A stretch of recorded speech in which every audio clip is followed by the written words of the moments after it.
Hello and welcome to Ecopedia. आज इस lecture में हम जॉन रॉबिन्सन का मॉडल डिस्कस करेंगे। तो जॉन रॉबिन्सन का जो मॉडल है ये मॉडर्न कैम्ब्रिज थ्योरी का मॉडल है। जिस तरीके से हैरेट डोमर ग्रोथ मॉडल जो थे वो किन्जियन फ्रेमवर्क के मॉडल थे, और उसी तरीके से जो हमने सोलो का मॉडल डिस्कस किया पिछले लेक्चर में, सोलो का मॉडल नियो क्लासिकल फ्रेमवर्क का मॉडल था। इसी तरीके से जॉन रॉबिन्सन का जो मॉडल है ये मॉडर्न कैम्ब्रिज थ्योरी का मॉडल है। ठीक है, अब ये जो मॉडल है जॉन रॉबिन्सन का, ये मॉडल आता है 1956 में। सो जॉन रॉबिन्सन जो है अपनी बुक पब्लिश करती हैं, जो ब्रिटिश इकोनॉमिस्ट हैं वो अपनी बुक पब्लिश करती हैं द एक्यूमुलेशन ऑफ कैपिटल। ठीक है, उस बुक के अंदर ये मॉडल फर्स्ट टाइम इंट्रोड्यूस होता है और ये मॉडल वर्बली प्रोपगेट किया जाता है। इसमें मैथमेटिकल जो फॉर्मलाइजेशन होता है वो बाद में किया गया है। जो के कुरिहारा इकोनॉमिस्ट थे उन्होंने इसका मैथमेटिकल फॉर्मलाइजेशन किया, इसको मैथमेटिकली उन्होंने प्रूव किया। तो बेसिकली ये जो मॉडल है जॉन रॉबिन्सन का, ये कहता क्या है, इसका जो थ्रस्ट है, इसका जो फोकस है वो है कैपिटल एक्यूमुलेशन पे। सो जॉन रॉबिन्सन का जो मॉडल है वो कहता है कि capital accumulation is an engine of growth. वो इसको इंजन ऑफ ग्रोथ बुलाते हैं। ठीक है, और ये लेसर डेवलप्ड कंट्रीज के इशू को एड्रेस करता है। जिस तरीके से हमने सोलो पे बात की कि सोलो के अंदर कहाँ इक्विलिब्रियम था, वो वहाँ इक्विलिब्रियम अचीव करता था जहाँ पर पॉपुलेशन का ग्रोथ रेट जो है वो कैपिटल के ग्रोथ रेट के बराबर हो जाता है। इसी तरीके से जो जॉन रॉबिन्सन का मॉडल है वो भी यही कहता है कि आपका जो पॉपुलेशन का ग्रोथ रेट है must be equal to the growth rate of capital. ठीक है, तो वहाँ ये उस कंडीशन को जॉन रॉबिन्सन कहती हैं कि ये गोल्डन एज इक्विलिब्रियम की कंडीशन है इकोनॉमी में। ठीक है, गोल्डन एज इक्विलिब्रियम के और भी इसमें टाइप्स हैं, मतलब टाइप्स ऑफ गोल्डन एज, ठीक है, इक्विलिब्रियम, उसके बारे में हम आगे बात करेंगे। बट यहाँ जो मेन है गोल्डन एज इक्विलिब्रियम के नाम से ही इसमें ज़्यादा पॉपुलर है। ठीक है, तो ये जो मॉडल है कैपिटल एक्यूमुलेशन की बात करता है। अच्छा, अब यहाँ पर ये कुछ 8 मेन एजम्पशंस इस मॉडल की हैं। तो इससे पहले मैं आपसे इतना एक्सपेक्ट तो करूँगा कि आपने हैरेट डोमर ग्रोथ मॉडल और सोलो का जो मॉडल है उसको आपने समझा होगा। ठीक है, क्योंकि वहीं से कुछ चीज़ें इसके अंदर उठ के आ रही हैं। तो अगर आपने वो दोनों मॉडल अगर देखे हों, समझे हों, तो जॉन रॉबिन्सन का ये जो मॉडल है कैपिटल एक्यूमुलेशन का, इसको समझने में आपको कोई परेशानी, कोई डिफ़िकल्टी नहीं होगी। ठीक है, और डायरेक्ट आप अगर इसको देखेंगे तो हो सकता है कुछ चीज़ें आपके सर से जाएं। ठीक है, तो अब हम अजम्पशंस पे बात करते हैं। तो फर्स्ट अजम्पशन है क्लोज्ड इकोनॉमी। क्लोज्ड इकोनॉमी तो हम जानते हैं क्या चीज़ है, ये तो हमने पिछले लेक्चर्स में भी डिस्कस किया। सो क्लोज्ड इकोनॉमी का जो क्या मतलब है, there is no foreign trade in the with the other countries. ठीक है, second assumption is there are 2 factors of production, capital and labour. तो प्रोडक्शन फंक्शन जो है वो उसी टाइप का है जहां हमने सोलो का मॉडल में डिस्कस किया कि 2 फैक्टर प्रोडक्शन फंक्शन है, कैपिटल है और लेबर, 2 ही इनपुट हैं। बट यहाँ जो जॉन रॉबिन्सन का मॉडल है इसमें थोड़ा चेंज है, वो अभी हम बाद में डिस्कस करते हैं। ठीक है, third assumption is there is no progress in technology. So technological progress is not taking place in the economy. जो टेक्निकल जो प्रोग्रेस है वो कांस्टेंट है। ठीक है, अकॉर्डिंग टू दी लेबर। ठीक है, लेबर के प्रोपोर्शन के अकॉर्डिंग जो टेक्नोलॉजी है वो कांस्टेंट है। और fourth assumption, technical coefficients are assumed to be constant. अब इसका मतलब है कि जो टेक्निकल कोएफिशिएंट्स हैं, जैसा हमने सोलो के मॉडल में डिस्कस किया कि जो इनपुट हैं, जो फैक्टर्स हैं प्रोडक्शन फंक्शन के, कैपिटल और लेबर, उसमें हमने क्या पढ़ा था, उसमें हमने इस बात पे डिस्कस किया था कि फ्लेक्सिबिलिटी है दोनों फैक्टर्स के बीच में, सब्स्टिट्यूटेबिलिटी की बात हमने की थी। तो वहां पर क्या था कि कैपिटल को हम कम करके लेबर को अधिक कर सकते हैं, लेबर को कम करके कैपिटल को हम ज्यादा कर सकते हैं। बट यहाँ जॉन रॉबिन्सन का मॉडल कहता है कि टेक्निकल कोएफिशिएंट जो है फिक्स प्रोपोर्शन है। ठीक है, यहाँ आप फ्लेक्सिबल नहीं है ये प्रोडक्शन फंक्शन। तो उस प्रोडक्शन फंक्शन में और जॉन रॉबिन्सन के प्रोडक्शन फंक्शन में ये एक चेंज है। ठीक है, fifth assumption, labour is in abundance, entrepreneur employs as much labour as they wish. तो इसका मतलब है कि there is no scarcity of labour in the economy.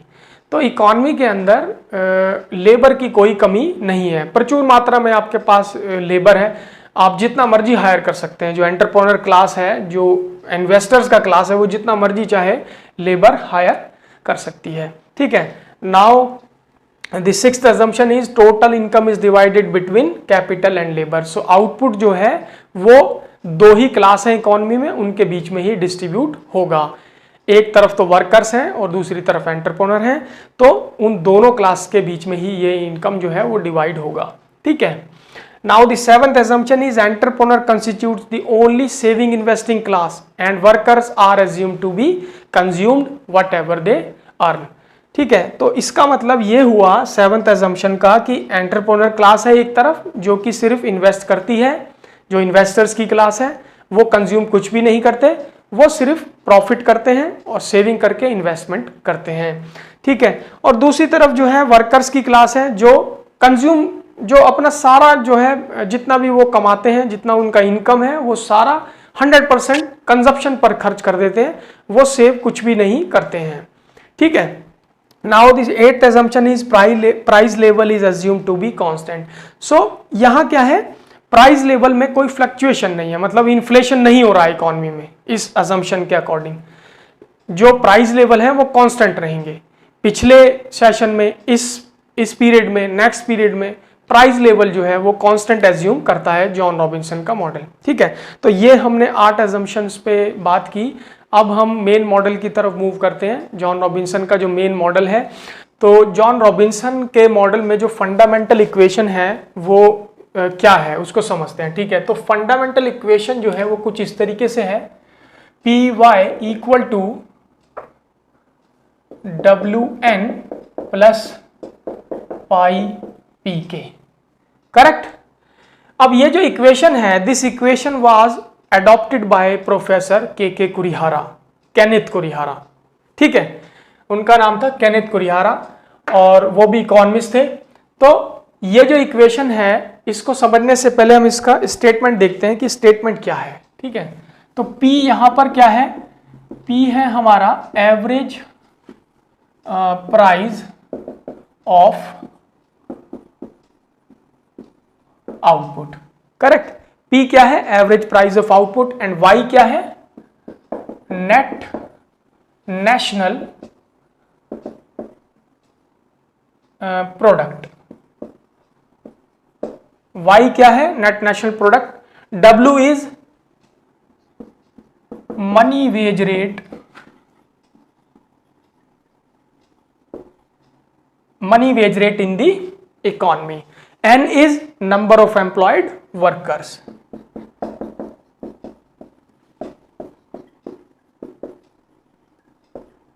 Number of employed workers।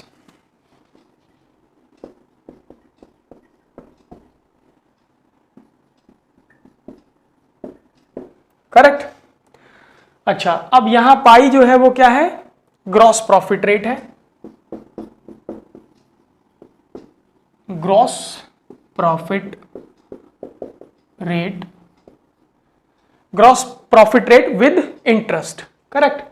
P तो हम जानते हैं एवरेज प्राइस ऑफ आउटपुट है, एंड के भी हम जानते हैं, के क्या है, अमाउंट ऑफ कैपिटल है, ये हमने कई बार पढ़ लिया है, अमाउंट ऑफ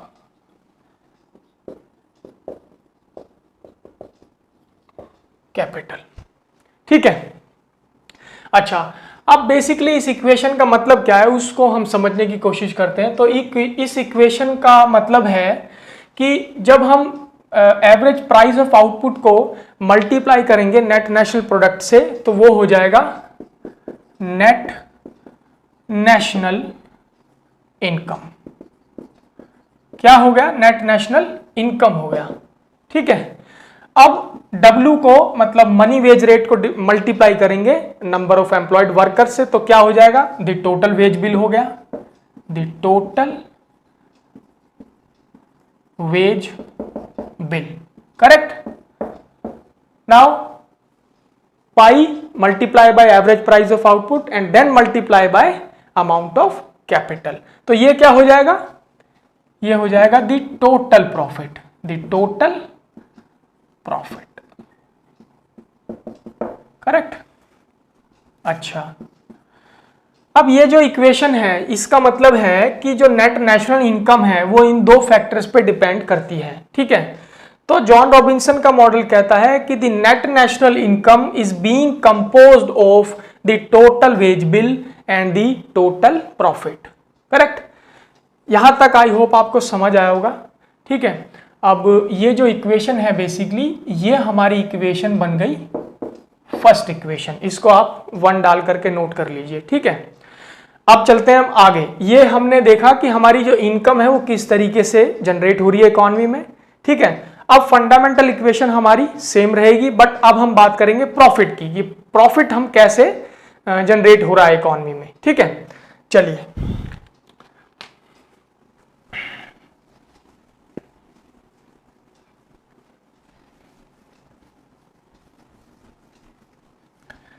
सो जो इक्वेशन है वो यही रहेगी, P Y equal to W N plus pi P K. Correct, यही था।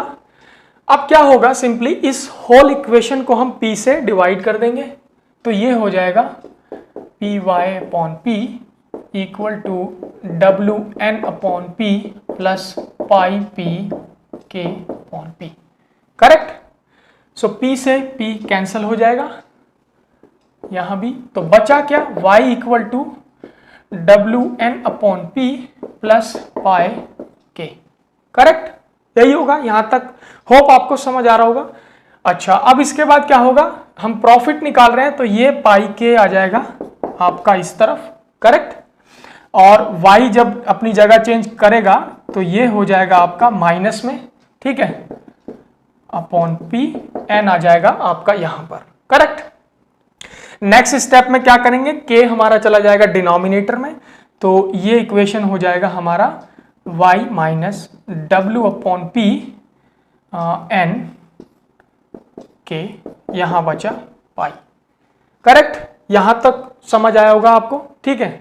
अब नेक्स्ट स्टेप में क्या करेंगे, ये जो पूरा इक्वेशन है इस इक्वेशन को हम नंबर ऑफ एम्प्लॉयड वर्कर्स से डिवाइड कर देंगे, यहां न्यूमरेटर में भी और डिनोमिनेटर में भी। तो नंबर ऑफ एम्प्लॉयड वर्कर्स को हमने रिप्रेजेंट किया है n से, बट यूजुअली इकोनॉमिक्स में l से डिनोट करते हैं, बट यहाँ चेंज है, n से इसको रिप्रेजेंट कर रहे हैं, ठीक है। तो कोई मतलब इशू नहीं है इससे, ठीक है, चेंज है थोड़ा। अच्छा, अब चलते हैं आगे नेक्स्ट स्टेप में, इसको हम डिवाइड करेंगे n से, तो इक्वेशन हो जाएगा y अपॉन n, ठीक है, minus w upon p upon k upon n, यहां हो गया आपका पाई। करेक्ट, अच्छा यहां तक पहुंच गए। अब ये जो इक्वेशन है इसका हम स्टेटमेंट देखते हैं, फिर इसको समझने की कोशिश करेंगे, ठीक है। y अपॉन n क्या है यहां पर, y अपॉन n है basically average product of labour, जिसे हम लेबर प्रोडक्टिविटी भी कह सकते हैं, ठीक है। तो इसको लिखेंगे average product of labour. Correct, अच्छा W अपॉन P क्या है, W अपॉन P है real wage rate, W upon P real wage rate. Correct, उसके बाद है K upon N, K upon N क्या है, ये तो ऑलरेडी जानते होंगे आप, K अपॉन N है कैपिटल लेबर रेशियो, या हम इसे बुला सकते हैं कैपिटल लेबर रिलेशन। करेक्ट, अच्छा यहां तक हो गया। अब इस इक्वेशन का जो मतलब है, इसका मतलब है कि जो हमारा प्रॉफिट रेट है उसको इन 3 फैक्टर्स में एडजस्टमेंट करके अपने प्रॉफिट रेट को इंक्रीज किया जा सकता है इकोनॉमी में। तो जॉन रॉबिन्सन का मॉडल कहता है कि the profit rate can be increased with the increase in labour productivity and decrease in real wage rate and capital labour relation. तो इसका मतलब यह हुआ कि जो लेबर प्रोडक्टिविटी है वो प्रॉफिट रेट के साथ डायरेक्टली रिलेटेड है। अगर आपका लेबर प्रोडक्टिविटी इंक्रीज होता है इकोनॉमी में तो उससे आपका प्रॉफिट रेट भी इंक्रीज होगा। So there is a direct relationship and उसके बाद जो W/P है ये क्या है, रियल वेज रेट है, और रियल वेज रेट आपका प्रॉफिट रेट के साथ इनवर्सली रिलेटेड है। So there is an inverse relationship. तो जो आपका रियल वेज रेट है अगर वो बढ़ता है तो आपका प्रॉफिट रेट घट जाएगा, ठीक है, और प्रॉफिट रेट अगर बढ़ता है तो रियल वेज रेट को घटना होगा, ठीक है। सो यहां पर इनवर्स रिलेशनशिप है। सेम कैपिटल लेबर रिलेशन के साथ भी प्रॉफिट रेट का इनवर्स रिलेशनशिप है, ठीक है। होप आपको ये समझ आया होगा। अच्छा, अब उसके बाद इसको सिंप्लिसिटी के लिए हम एक नाम दे देते हैं, जैसे हम इसे रॉ मान लेते हैं, ठीक है। जो एवरेज प्रोडक्ट ऑफ लेबर है उसको हमने रॉ मान लिया, ये पी नहीं है, रॉ है, ठीक है। और उसके बाद जो कैपिटल लेबर रिलेशन है उसको हमने मान लिया क्यू। तो हमारी इक्वेशन कुछ हो जाएगी रॉ माइनस W/P क्यू, ये हो गया हमारा इक्वेशन नंबर 2। करेक्ट। मैंने कोई भी स्किप नहीं किया स्टेप, ठीक है, सिर्फ आपको इसलिए कि आपको अच्छी तरीके से ये समझ आ जाए। तो फर्स्ट जो इक्वेशन थी वो हमारी क्या थी, इनकम के बारे में थी, एंड जो second equation is about profit, कि प्रॉफिट रेट जो है वो किस तरीके से हम उसको इंक्रीज कर सकते हैं इन 3 फैक्टर्स में एडजस्टमेंट करके। रो क्या है, लेबर प्रोडक्टिविटी है, and W/P is real wage rate, Q क्या है, कैपिटल लेबर रिलेशन है, ठीक है। तो आई होप आपको यहां तक समझ आया होगा। चलिए अब हम बात करते हैं एक्सपेंडिचर साइड ऑफ इकोनॉमी की। इससे पहले हमने बात की इनकम की, और उसके बाद हमने जो डिस्कस किया प्रॉफिट को डिस्कस किया, ठीक है। अब हम बात करते हैं एक्सपेंडिचर की। तो यहाँ जो कॉन्सेप्ट लिया गया है वो लिया गया है कीन्स का जो कॉन्सेप्ट था इनकम एक्सपेंडिचर एनालिसिस का, ठीक है, वहां से ही आया है, और ये रिलेशन है हमारा C+I, ठीक है। तो ये जो है Y यहाँ पर इनकम है और ये 2 क्लासेस में डिस्ट्रीब्यूट हो रहा है, ठीक है। C कंजप्शन एक्सपेंडिचर है and I is net investment. तो ये जो रिलेशन है ये इसका मतलब है the net national income is the sum of consumption expenditure and net investment, ठीक है, यहां तक क्लियर है। और उसके बाद यहां जो दूसरी चीज ली गई है वो है कि जो आपका S है, मतलब जो सेविंग है, वो आपके इन्वेस्टमेंट के बराबर होगा, ठीक है। अच्छा, अब जॉन रॉबिन्सन कहता है मॉडल कि जो हमारा सेविंग है वो हमारा प्रॉफिट रेट के इक्वल होगा, ठीक है, प्रॉफिट रेट के इक्वल है जॉन रॉबिन्सन मॉडल में सेविंग, ठीक है। तो इसका मतलब ये हुआ कि इन्वेस्टमेंट भी हमारा इसके बराबर होगा, ठीक है। अच्छा, अब जो I है वो डेल्टा K होता है इकोनॉमिक्स में, तो हम इसको डेल्टा K ले लेते हैं, ठीक है, और जो प्रॉफिट है ये उसके बराबर हो जाएगा, ठीक है। तो जो प्रॉफिट है वही हमारा जो है सेविंग है, और सेविंग ही हमारा इन्वेस्टमेंट है, तो इन्वेस्टमेंट को हमने यहाँ डेल्टा K लिख लिया, ठीक है, करेक्ट। अब जब हम प्रॉफिट निकालेंगे तो ये पाई इस तरफ आ जाएगा और यहां हो जाएगा हमारा डेल्टा K/K। अब ये जो इक्वेशन हमारी बन गई, ये इक्वेशन को हम थर्ड इक्वेशन से नोट कर लेंगे, ठीक है। इसको आप 3 नंबर डाल के नोट कर लीजिए। अच्छा, इस इक्वेशन का मतलब बेसिकली क्या है, ये इक्वेशन का मतलब है profit rate depends upon the rate of capital, profit rate depends upon the growth rate of capital, ठीक है। अच्छा, अब यहां तक आपको क्लियर होगा। अब हम चलते हैं आगे। अब हम जो डिस्कस करेंगे वो है इक्विलिब्रियम कंडीशन, ठीक है। तो उसके लिए हमें जरूरत पड़ेगी हमारी जो सेकंड नंबर की इक्वेशन थी, ठीक है, उसको अब हम रिकॉल करेंगे, और ये जो तीसरे नंबर की इक्वेशन है इन दोनों को हम आपस में मिलाएंगे तो हमें पता लगेगा कि हमारा इक्विलिब्रियम कंडीशन कहां पर है, ठीक है। चलिए,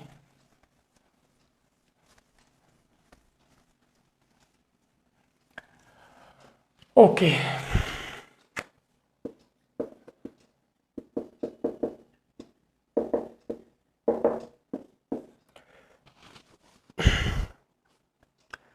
तो जो हमारी सेकंड नंबर की इक्वेशन थी वो क्या थी, रॉ माइनस W/P Q, ठीक है।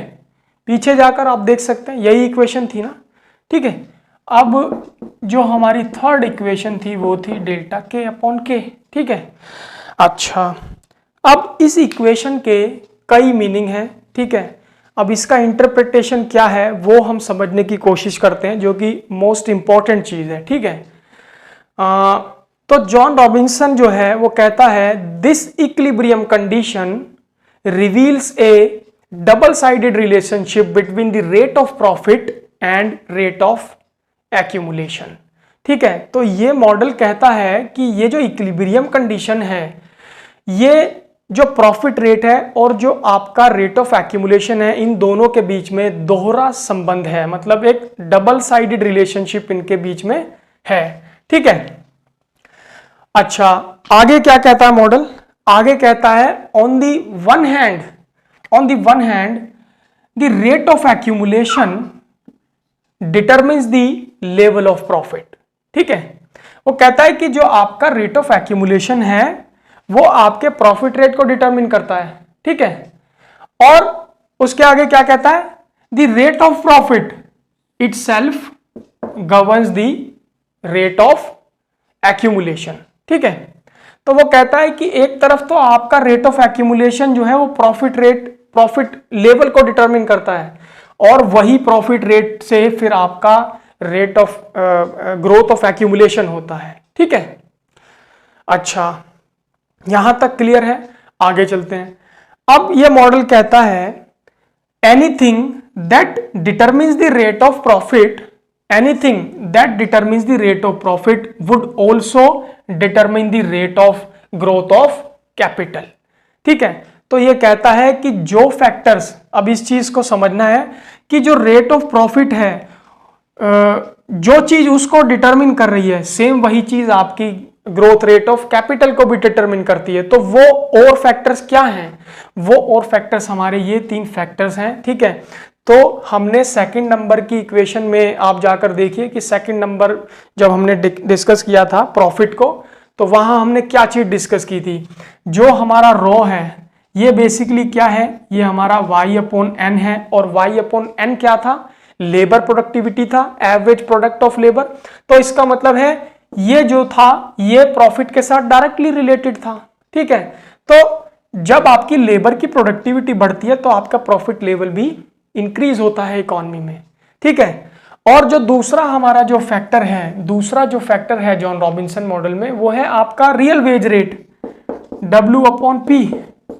तो जब आपका रियल वेज रेट बढ़ता है तो आपका प्रॉफिट भी घटता है। तो इसका मतलब है ये इसके साथ इनवर्स रिलेशन है, इसका इनवर्सली रिलेटेड है। और जो आपका Q है वो आपका क्या है? K/n है, ठीक है। आप पीछे इक्वेशन में जाके देख सकते हैं। ये क्या है? कैपिटल लेबर रेशियो है, कैपिटल लेबर रिलेशन जिसे हमने कहा, ठीक है। तो ये भी प्रॉफिट रेट के साथ इनवर्सली रिलेटेड है, ओके।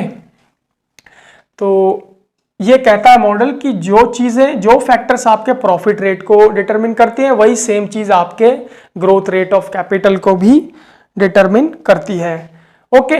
यहां तक आपको क्लियर होगा? अच्छा, अब आगे क्या कहता है मॉडल? आगे कहता है accumulation and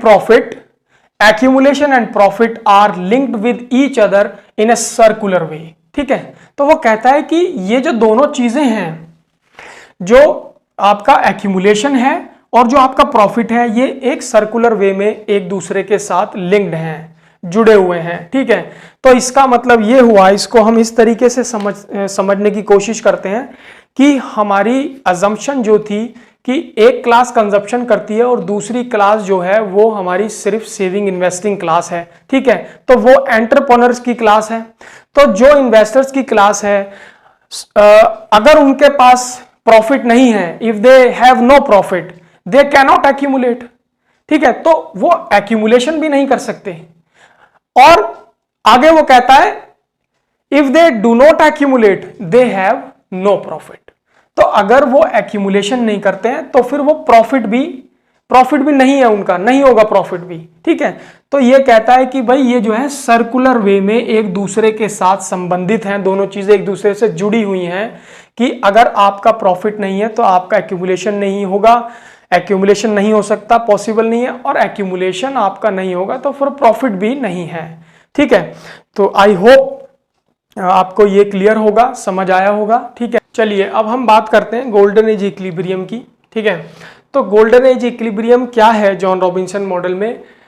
John Robinson model कहता है कि जो गोल्डन एज इक्विलिब्रियम है वो सिचुएशन है जहां पर हमारा growth rate of population and growth rate of capital जो है वो एक दूसरे के बराबर है। ठीक है, तो इसको प्रूव करने के लिए एक छोटा सा इक्वेशन दिया हुआ है।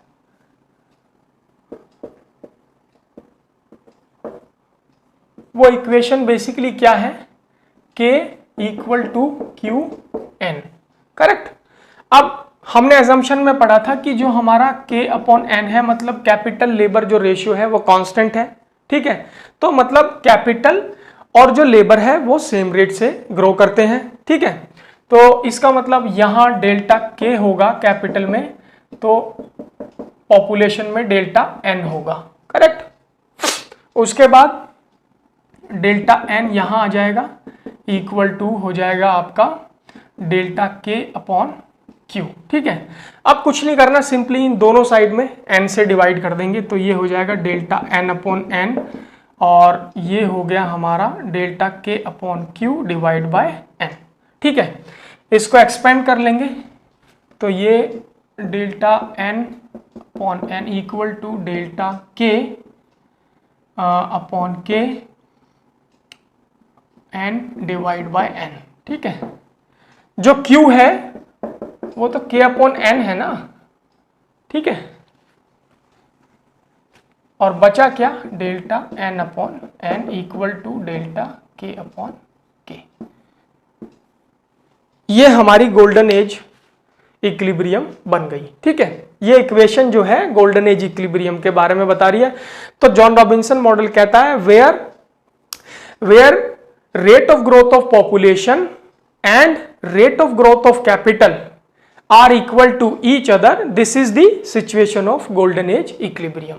ठीक है, जहां पर हमारा पॉपुलेशन ग्रोथ रेट जो है वो कैपिटल के ग्रोथ रेट के बराबर होगा, वो हमारी सिचुएशन है गोल्डन एज इक्विलिब्रियम की सिचुएशन। ठीक है, तो यहां पर हमें फुल एम्प्लॉयमेंट होगा और फुल यूटिलाइजेशन ऑफ कैपिटल होगा। ठीक है, यहां तक आपको क्लियर होगा। अब हमें करना क्या है, इसमें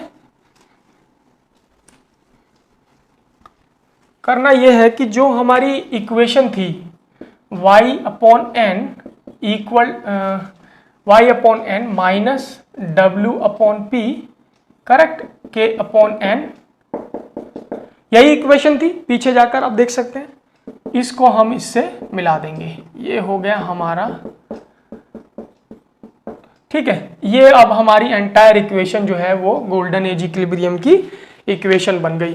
तो इस इक्वेशन के अकॉर्डिंग, ठीक है, जॉन रॉबिन्सन मॉडल क्या कहता है? जॉन रॉबिन्सन मॉडल कहता है entrepreneurs are in a state of equilibrium, entrepreneurs are in a state of equilibrium as their desired and potential rate of accumulation are being realised. ठीक है, तो मतलब जहां पर जो उन्हें डिजायर्ड रेट ऑफ एक्यूमुलेशन चाहिए वो उन्हें मिल रहा है यहां पर। ठीक है, और दूसरी चीज जो पोटेंशियल रेट ऑफ एक्यूमुलेशन है, मतलब जितना आपकी इकोनॉमी दे सकती है, जितना उसका जो पोटेंशियल रेट है मैक्सिमम जितना वो दे सकती है, वो दोनों आपस में वो मिल गए हैं। ठीक है, तो वहां पर हमारा गोल्डन एज इक्विलिब्रियम होगा, जहां पर एंटरप्रेन्योर्स भी इक्विलिब्रियम में है। ठीक है, फुल एम्प्लॉयमेंट लेवल है, कैपिटल का ग्रोथ रेट जो है पॉपुलेशन के ग्रोथ रेट के बराबर है। ठीक है, तो ये जो है सब चीजें इसमें इक्विलिब्रियम में है। तो इस सिचुएशन को जॉन रॉबिन्सन ने बोला there is a harmony in all respect. Correct, तो यहां तक आई होप आपको समझ आ गया। ठीक है, अब हम डाइवर्जेंस की इसमें बात कर लेते हैं। तो divergence from golden age equilibrium क्या चीज है? बेसिकली यहाँ दो पॉसिबिलिटीज हैं, दो सिचुएशन है जहां से इकोनॉमी जो है गोल्डन एज इक्विलिब्रियम से डेविएट हो सकती है। ठीक है, तो पहले हम फर्स्ट पॉसिबिलिटी की बात करते हैं। तो पहली पॉसिबिलिटी है ग्रोथ रेट ऑफ पॉपुलेशन, मतलब delta N upon N is higher than the growth rate of capital accumulation, मतलब delta K upon K. Correct, तो यहां जो है ये बेसिकली जो प्रॉब्लम है ये अंडर डेवलपिंग कंट्रीज या कहें लेसर डेवलप्ड कंट्रीज का इशू है। ठीक है, तो यहां पर जो है एक्सेस लेबर का प्रॉब्लम है, सरप्लस लेबर का। तो जॉन रॉबिन्सन का जो व्यू है इस पर, उसके बारे में हम इसके बाद बात करेंगे। पहले हम कॉन्सिक्वेंसेस के बारे में बात करते हैं कि इससे जो है क्या रिजल्ट होगा। तो बेसिकली यहां पर जो हमारा W/P है ये हमारा जो है यहां पर बढ़ जाएगा इकोनॉमी में। ठीक है, तो जब हमारा W/P बढ़ेगा, बिकॉज ये एक्सेस लेबर का प्रॉब्लम है। ठीक है, तो जब W/P बढ़ेगा, W/P क्या है? रियल वेज रेट है। ये हम पीछे भी आप जाकर देख सकते हैं, ये हमने पहले भी डिस्कस किया है इसी लेक्चर में। तो W/P के बढ़ने से क्या होगा? प्रॉफिट रेट जो है वो घट जाएगा, बिकॉज जो रियल वेज रेट है वो इनवर्सली रिलेटेड है किसके साथ? प्रॉफिट रेट के साथ। प्रॉफिट रेट घट जाएगा तो फिर क्या होगा? आगे जो है फर्दर सेविंग जो है घट जाएगा। सेविंग के घटने से इन्वेस्टमेंट घटेगा और रिजल्ट में क्या होगा? अनएम्प्लॉयमेंट होगा, इनवॉलंटरी अनएम्प्लॉयमेंट। करेक्ट। अब बात करते हैं कि जॉन रॉबिन्सन का इस पर क्या व्यू है। तो जॉन रॉबिन्सन इसको कहती हैं this is profit wage relation, profit wage relation. ठीक है, तो प्रॉफिट वेज रिलेशन बेसिकली क्या है? तो जॉन रॉबिन्सन मॉडल कहता है कि जो आपकी इकोनॉमी में मनी वेज रेट है, अगर वो फ्लेक्सिबल है इकोनॉमी में, अगर फ्लेक्सिबल है तो फिर से दोबारा इकोनॉमी गोल्डन एज इक्विलिब्रियम तक पहुंच जाएगी ग्रेजुअली। ठीक है, अच्छा दूसरी चीज क्या है? दूसरी चीज जो है वो प्राइस लेवल जो है यहां पर कांस्टेंट है। करेक्ट। ये हमने बाय अजम्पशन डिस्कस किया कि हमारा जो प्राइस लेवल है जॉन रॉबिन्सन मॉडल में वो कांस्टेंट है। ठीक है, और थर्ड चीज जो है वो क्या है? थर्ड चीज है real wage rate, real wage rate. Correct. तो ये जो है मनी वेज रेट जो है हमारा फ्लेक्सिबल है, प्राइस लेवल जो है कांस्टेंट है, रियल वेज रेट जो है हमारा वो घटेगा इसमें। ठीक है, तो बेसिकली टेक्निकली अगर हम इसे समझें सरल भाषा में, तो इसको इस तरीके से समझा जा सकता है कि सपोज कीजिए कि जो सैलरी आपको पिछले साल मिल रही थी वो सैलरी अब आपको आधी मिल रही है, उसकी 50%। इमेजिन कीजिए आपको 50% उसका सैलरी मिल रहा है और जो प्राइस लेवल है वो कांस्टेंट बना हुआ है। फिर आपकी जो सैलरी है वो घट गई, मतलब मनी वेज रेट आपका घट गया। करेक्ट। तो आपको क्या है? प्राइस आप उतना ही पे कर रहे हैं, जो प्राइस लेवल है वो कांस्टेंट है, उतना ही आप पे कर रहे हैं। तो उससे क्या होगा? आपका रियल वेज रेट भी तो घट गया, रियल वेज रेट घट गया ना आपका। तो उस जो रियल वेज रेट है, मतलब जो W/P है, ये क्या है? प्रॉफिट रेट के साथ इनवर्सली रिलेटेड है। तो होगा क्या? जब W/P घट जाएगा तो प्रॉफिट रेट बढ़ जाएगा, और प्रॉफिट रेट जब बढ़ जाएगा तो क्या होगा? सेविंग बढ़ जाएगा, फर्दर इन्वेस्टमेंट बढ़ जाएगा। इन्वेस्टमेंट बढ़ेगा तो ग्रोथ रेट ऑफ कैपिटल को स्टिमुलेट करेगा, और जब उसको स्टिमुलेट करेगा तो होगा क्या कि उससे जो है इकोनॉमी जो है फिर दोबारा से गोल्डन एज इक्विलिब्रियम तक पहुंच जाएगी। ठीक है, तो ये तो हमारा हुआ पहला सिचुएशन। ठीक है, अब हम बात करते हैं दूसरी सिचुएशन की। दूसरा क्या चीज है? दूसरा इतना इंपॉर्टेंट नहीं है वैसे, बट फिर भी इसको कर लेते हैं। Delta N/N is lesser than the growth rate of capital. अब यहां ठीक पहली पॉसिबिलिटी का ऑपोजिट है, ये डेवलप्ड इकोनॉमीज की बात करता है। डेवलप्ड इकोनॉमी का इश्यू है ये, जहां पर एक्सेस कैपिटल का प्रॉब्लम होता है और लेबर फोर्स जो है वो कम होता है वहां पर। ठीक है, तो वहां क्या है? मॉडल कहता है कि भाई इसमें आपकी दो सोल्यूशन है कि या तो आप अपनी प्रोडक्टिविटी को बढ़ाइए, मशीन इंस्टॉल कीजिए, प्रोडक्टिविटी इंक्रीज करिए। दूसरा यह है कि आप जो है अपने लेबर फोर्स को बढ़ाइए, भाई आप जो है माइग्रेशन कराइए, इस तरीके की चीज़ें कीजिए। ठीक है, पॉलिसी बनाइए जिससे कि आप जो है दूसरे कंट्री से जो है आप इमिग्रेशन करा सकें। ठीक है, वहाँ से आप बुला करके आप जो है अपना लेबर फोर्स को बढ़ा लीजिए। तो उससे क्या होगा? आपका फिर दोबारा से जो ग्रोथ रेट ऑफ जो पॉपुलेशन है वो ग्रोथ रेट, बढ़ी हुई जो ग्रोथ रेट ऑफ कैपिटल है उसके इक्वल आ जाएगा, और फिर दोबारा इकोनॉमी जो है वो गोल्डन एज इक्विलिब्रियम तक पहुंचेगी। ठीक है, तो ये अब मॉडल हमने यहाँ पर समझ लिया। अब हम जो चीज़ आगे इसका लास्ट एक्सप्लेनेशन समझेंगे, ठीक है। लास्ट चीज इसमें ये रह गई है कि हम इसका एक ग्रोथ का प्रोसेस समझ लें, जिसके लिए मुझे एक फिगर ड्रॉ करना पड़ेगा। तो पहले मैं फिगर ड्रॉ करता हूँ, फिर हम इसका ग्रोथ का प्रोसेस भी समझने की कोशिश करते हैं। चलिए, तो हमने हॉरिजॉन्टल एक्सिस पे यहाँ दो चीज़ें ली हैं। एक्स एक्सिस पे राइट हैंड साइड पे, मतलब पॉजिटिव साइड पे हमने लिया है capital labour ratio, this is K/N, जिसे हमने Q से भी डिनोट किया है पीछे, करेक्ट। एंड लेफ्ट साइड पे हमने लिया है growth of labour force, this is delta N/N, correct. ये नेगेटिव साइड है, वो पॉजिटिव साइड है, ठीक है। अच्छा, अब जो वर्टिकल एक्सिस है इस पे हमने क्या लिया है, इस पे हमने लिया है प्रोडक्टिविटी ऑफ लेबर, मतलब पर कैपिटल आउटपुट, करेक्ट। अच्छा, अब ये कहता है कि ये जो हमारा ओपी कर्व है, ओपी, करेक्ट, ये प्रोडक्शन फंक्शन है, ठीक है। y is the function of nk, production function है। यही इसी तरीके का हमने प्रोडक्शन फंक्शन 16 में भी हमने डिस्कस किया था, ठीक है। तो इसके हर पॉइंट पर हमें क्या पता लगता है, combined proportion of capital and labour, ठीक है। अच्छा, अब हमने OC जो है उसको हमने क्या माना है, OC जो है हमारा कैपिटल लेबर रेशियो हो गया इस हिसाब से, और ON हमारा growth rate of labour force हो गया, O से लेकर D तक हमारा हो गया ये मैक्सिमम आउटपुट हमारा हो गया इकोनॉमी में, ठीक है। और OW जो है बेसिकली ये क्या चीज है, ये हमने वेजेस पे किए हैं, तो इनपुट जो हमारा हो गया OC OW हमारा इनपुट हो गया, ठीक है। और W से लेकर D तक हमारा क्या हो गया, सरप्लस, मतलब प्रॉफिट हो गया, ठीक है।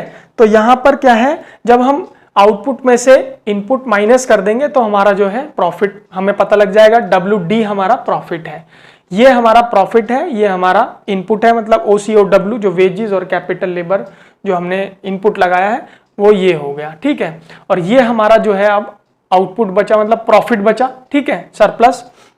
अच्छा, अब आगे क्या कहता है कि NT जो है, NT हमने यहाँ पे जो है टेंजेंट लिया है, ये टेंजेंट ड्रॉ किया है N से लेकर T तक। अब ये क्या कहता है कि ये एक तो वर्टिकल एक्सिस पे या W पॉइंट पर इंटरसेक्ट करता है, W पॉइंट बनाता है, ठीक है। और दूसरा ये जो है प्रोडक्शन फंक्शन को हाईएस्ट पॉइंट पे टच करता है, ठीक है, और A पॉइंट बनाता है, ठीक है। तो ये कहता है कि जो हमारा A पॉइंट है ये हमारा maximum growth rate of capital है, करेक्ट। इससे ज्यादा अगर कैपिटल लेबर रेशियो अगर बढ़ेगा तो फिर वो डिमिनिश होगा, जो प्रोडक्टिविटी है वो फॉल हो जाएगा, ठीक है। अच्छा, और ये हमारा मैक्सिमम जो पॉइंट है A, यहां पर हमने जो हमारा इकोनॉमी में एंटरप्रेन्योर है उनका जो डिजायर्ड रेट ऑफ एक्यूमुलेशन है वो बराबर हो गया है पोटेंशियल रेट ऑफ एक्यूमुलेशन, ठीक है। मतलब पोटेंशियल रेट जो हमने पीछे डिस्कस किया, जो इकोनॉमी का जो पोटेंशियल है जितना वो मैक्सिमम जो आउटपुट दे सकती है, ठीक है, और जो उनका डिजायर्ड रेट ऑफ एक्यूमुलेशन है जितना उन्हें चाहिए इक्विलिब्रियम को मेंटेन करने के लिए, ठीक है।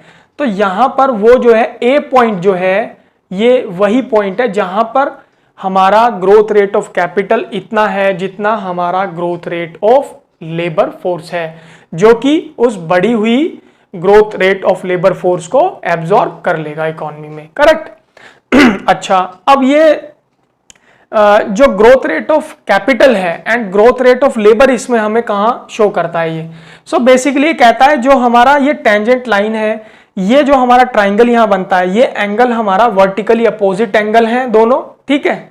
तो ये जो tan बीटा बना यहां पर, ये ट्राइंगल, ये हमारा क्या है, growth rate of labour force है, एंड tan अल्फा जो है ये क्या है, ग्रोथ रेट ऑफ कैपिटल है। तो ये एक दूसरे के बराबर बताता है, ठीक है। सो मैथमेटिकली भी एक दूसरे के बराबर ही हैं, ठीक है।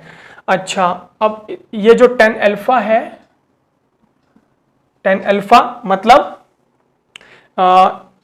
जो AWB है, जो AWB है ये किसके बराबर है, WNO के, करेक्ट। और ABW जो है, ABW किसके बराबर है, WON के।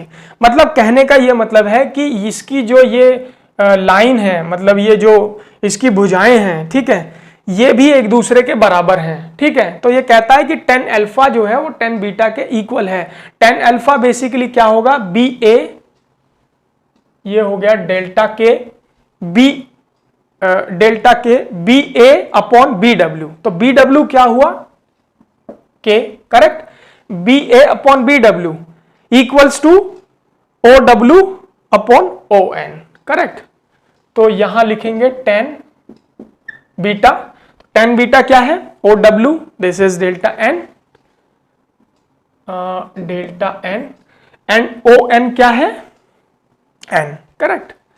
तो ये कहता है कि tan alpha and tan beta जो है कुछ नहीं है, आपका जो है ग्रोथ रेट ऑफ कैपिटल, और टेन बीटा हमारा क्या है, growth rate of labour force. ये दोनों एक दूसरे के इक्वल हैं, ठीक है।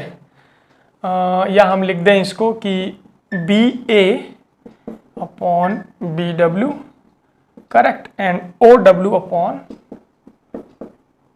ओ N. This is the condition of golden age equilibrium, correct.